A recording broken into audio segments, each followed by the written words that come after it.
Shalom, shalom, shalom, haleluya, puji Tuhan. Satu hari lagi Tuhan berikan untuk kita di hari pertama minggu ini, Senin 19 September tahun 2022. Sungguh ini adalah sebuah anugerah yang harus bisa kita jalani dengan penuh tanggung jawab di hadapan Tuhan. Amin. Dan teruslah percaya, sama seperti Dia telah memberkati tidur malam kita, maka Dia juga akan pasti memelihara memberkati kita di sepanjang hari ini. Baiklah, sebelum kita lebih jauh melakukan kegiatan hari ini, izinkan kembali Tuhan bicara kepada kita lewat pembacaan Alkitab satu hari satu pasal dari pembacaan 48 hari bersama Yehezkiel. Dan hari ini kita telah memasuki hari yang ke-20, maka kita akan membaca kitab Yehezkiel pasal yang ke-20 yang pertama sampai dengan ayat yang ke-49. Judul renungan kita pada pagi hari ini, sekali lagi tentang berhala. Sebagai pengantar renungan ini, saya akan coba bacakan untuk kita ayatnya yang ke-30. Oleh sebab itu katakanlah kepada kaum Israel, beginilah firman Tuhan Allah. Apakah kamu menajiskan dirimu juga dengan cara hidup nenek moyangmu dan berzina dengan mengikuti dewa-dewa yang menjijikkan? Sidang jemaat Tuhan, jika kita bisa jujur, hari ini banyak orang yang mengikut Kristus tetapi masih menyimpan berhala atau memiliki berhala-berhala dalam hidupnya. Memang setiap minggu mereka mungkin masih rajin untuk pergi ke gereja, namun sesungguhnya ia mencintai hartanya lebih dari cintanya kepada Tuhan. Hati mereka melekat dan terpaut kepada harta. Matius pasal 6 ayat 21 berkata apa? Di mana hartamu berada, di situ juga hatimu berada.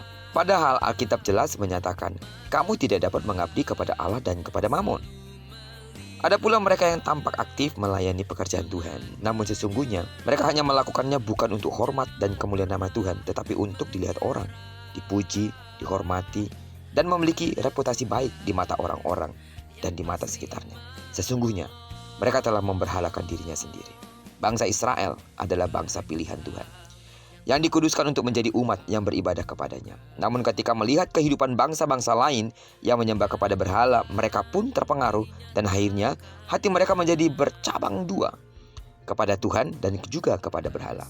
Artinya mereka tidak meninggalkan Tuhan sepenuhnya, tapi mereka juga menyembah kepada berhala-berhala. Tak terhitung banyaknya Tuhan menegur dan memperingatkan mereka.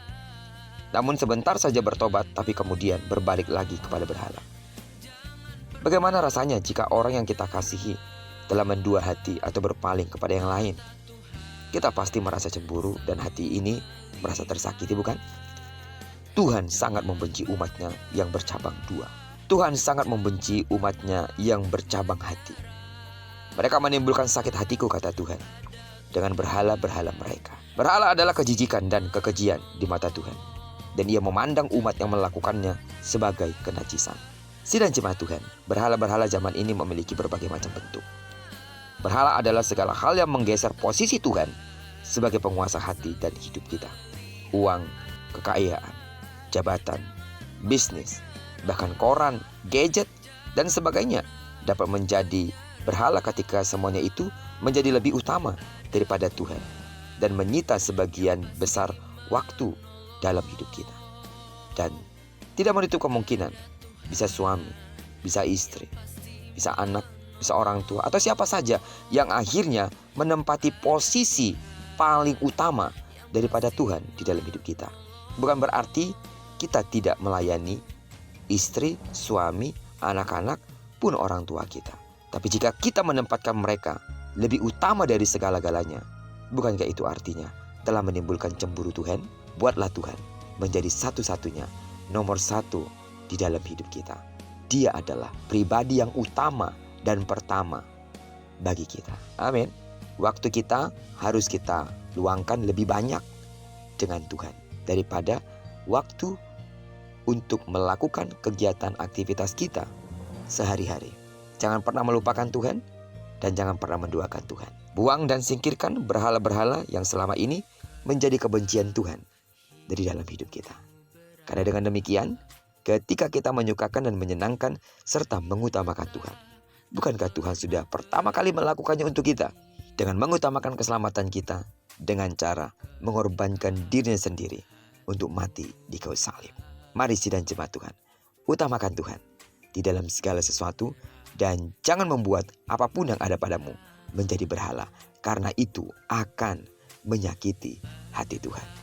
Doaku seluruh sidang jemaat Tuhan adalah sidang jemaat Tuhan yang sungguh-sungguh telah membuat Allah satu-satunya nomor satu bagi hidup kita.